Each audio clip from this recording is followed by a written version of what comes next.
Bonjour les amis, alors aujourd'hui pas de grande théorie, mais juste une boîte à outils pour apprendre à mieux gérer l'anxiété, mais également pour booster son énergie émotionnelle, mentale et physique. On voit ça ensemble. Alors commençons par booster son énergie émotionnelle. Bien sûr, cette liste n'est pas exhaustive, ce sont juste quelques exemples, comme par exemple la méditation, aussi avoir un carnet de gratitude où vous remerciez la vie pour tout ce que vous avez, et vous pouvez aussi noter 3 choses agréables qui se sont passées dans la journée.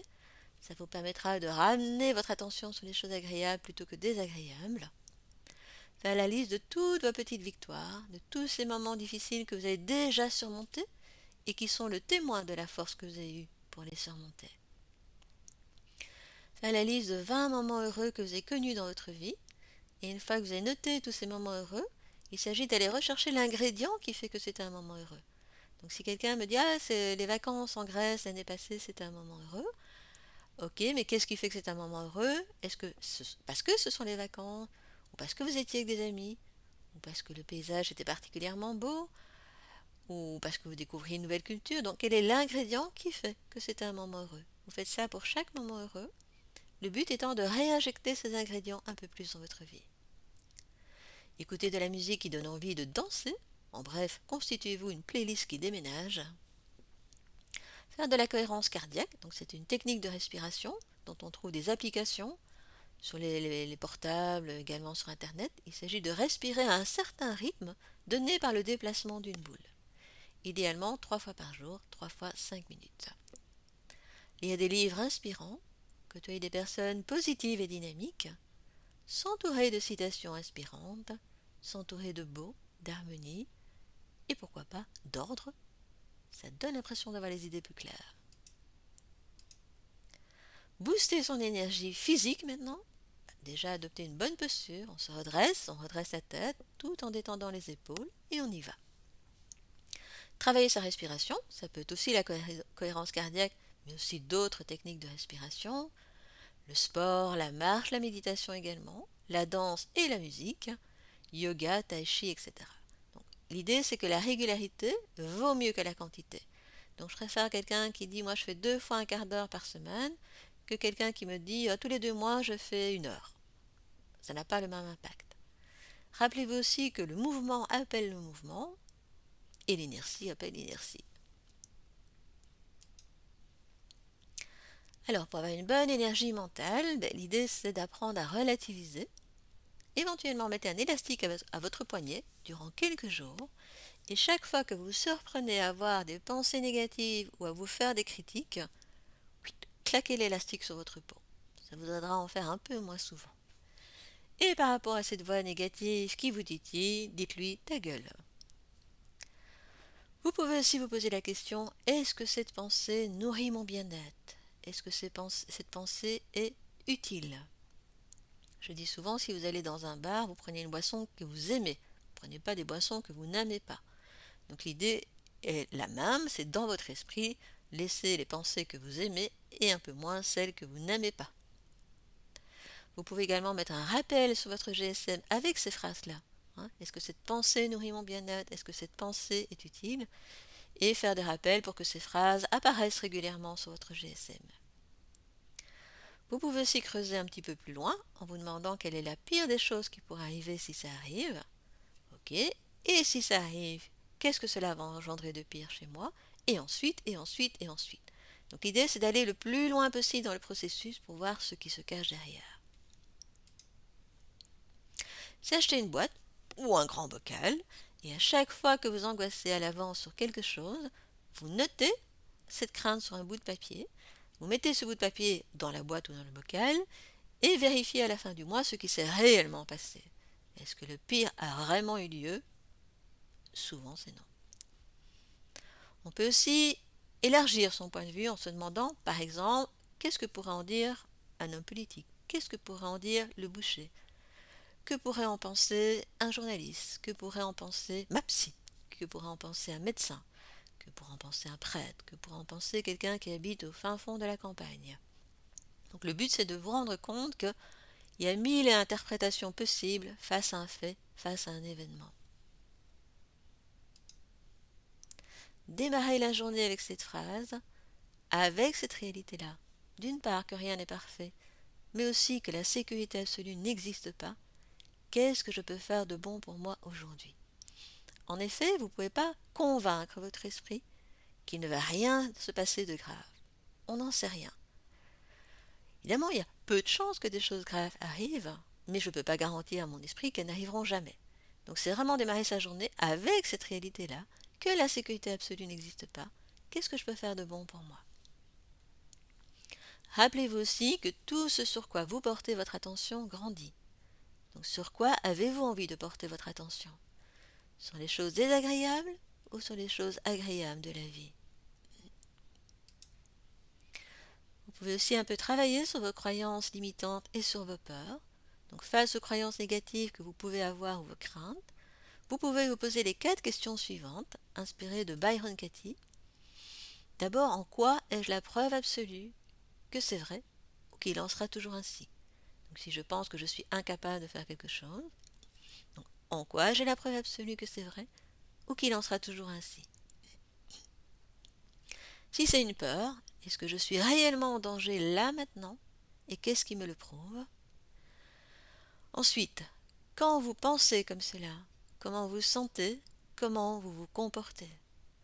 Sans cette croyance, comment vous vous sentiriez et comment vous vous comporteriez? Et enfin, est-ce qu'il y a une bonne raison de garder cette croyance? Et peut-être que oui.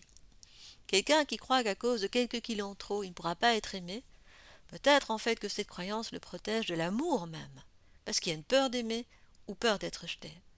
Mais alors c'est important de le savoir. Donc là, ce ne sont pas les kilos en trop le problème. C'est que ma croyance que ce sont les kilos en trop me protège de la peur d'aimer.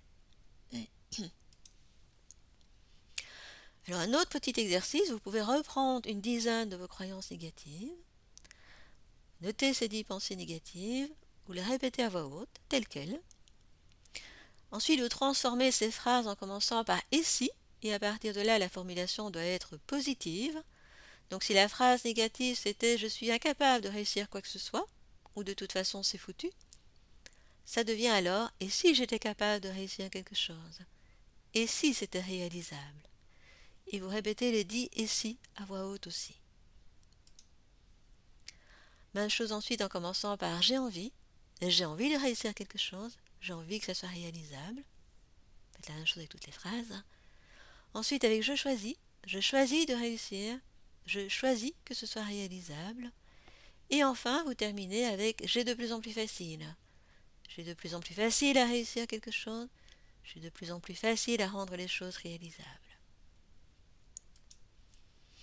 En cas de mal-être, certaines questions peuvent vous aider à la réflexion et à apaiser les choses.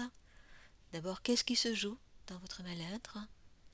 Qu'est-ce qui ne vous convient pas dans cette situation? Dans quel contexte ces émotions désagréables arrivent-elles? Est-ce que c'est dans certains contextes bien spécifiques, avec certaines personnes spécifiques? Ou bien certains types de pensées vous amènent à vous sentir mal? Est-ce que certaines de vos relations alimentent votre mal-être? Quel comportement vous avez besoin de mettre en place pour que ce soit différent? Quelles sont les croyances négatives, limitantes, qui alimentent le problème? Qu'est-ce que vous voulez atteindre? Et qu'est-ce qui est vraiment important pour vous?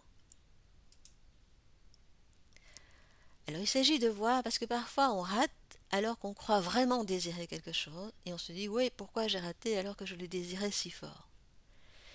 Il est important parfois de se poser la question, est-ce que vous voulez réellement ce que vous croyez désirer? Parce que parfois ce n'est pas le cas au fond de vous. Qui vous avez envie d'être comme personne? Je dis bien être, je ne parle pas de faire. Comment vous avez envie que l'on se souvienne de vous? Quel est le meilleur moyen pour vous de vous poser, de vous ressourcer?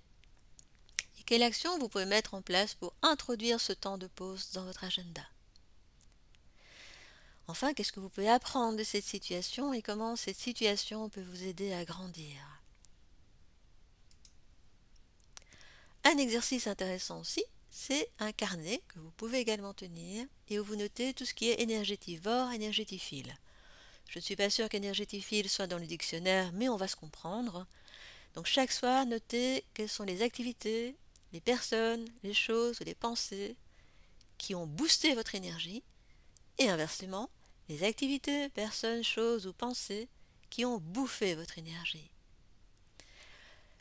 Le but ensuite est de rectifier la trajectoire et voir si vous pouvez diminuer certaines choses énergétivores et augmenter certaines choses énergétiphiles. Vous pouvez aussi avoir une liste d'affirmations positives. Attention, quand on est vraiment très mal, ça ne marche pas. Si j'ai un profond mal-être ou une profonde tristesse, essayez d'y coller une affirmation positive, ça ne fonctionne pas, parce que c'est trop à l'opposé de mon ressenti. Par contre, dans les moments où vous êtes moyennement bien, avoir ces affirmations positives peut vous aider à consolider votre estime de vous-même ou votre confiance en vous. Donc, par exemple, quoi qu'il arrive, j'aurai la force de le surmonter. J'ouvre les yeux sur ce que j'ai et le chemin déjà parcouru. Et je ne porte pas seulement mon attention sur ce qu'il reste à parcourir. Je me connecte à ce qui est bon pour moi. Je me comporte avec moi-même comme j'aimerais que mon meilleur ami le fasse. Parce que rappelez-vous, tel que vous êtes, vous méritez d'être aimé. Tel que vous êtes, vous méritez de vous aimer. Et tel que vous êtes déjà une belle personne. Alors pour conclure, petit rappel, c'est par la pratique qu'on maîtrise. Donc, inutile d'espérer que la magie opère en une seule fois. Donc il faudra répéter plusieurs fois les outils pour qu'ils portent leurs fruits. A l'inverse, sans action, c'est sûr, il ne va rien se passer. Ce n'est pas en faisant plus de la même chose qu'on va obtenir des résultats différents. Donc choisissez l'un ou l'autre outil qui vous parle le plus et commencez à l'appliquer avec persévérance. Je l'ai déjà dit mais je le répète, la régularité vaut mieux que la quantité. Ne soyez pas victime de votre vie, mais ne la vivez pas non plus comme un combat. Vivez-la comme un jeu. La souffrance vient souvent du fait que l'on court à la recherche de l'introuvable ou de la perfection, ou encore la souffrance vient du fait qu'on veut fuir à tout prix quelque chose d'inévitable. Si vous avez des questions, n'hésitez pas à me contacter via mes sites internet, dont vous trouverez les coordonnées dans l'annexe de cette vidéo. Si vous avez aimé, n'hésitez pas à liker. Quant à moi, je vous retrouve bientôt pour de nouvelles aventures. Je vous dépose un colis de bien-être à consommer sans modération dans les jours qui viennent. Et je vous embrasse.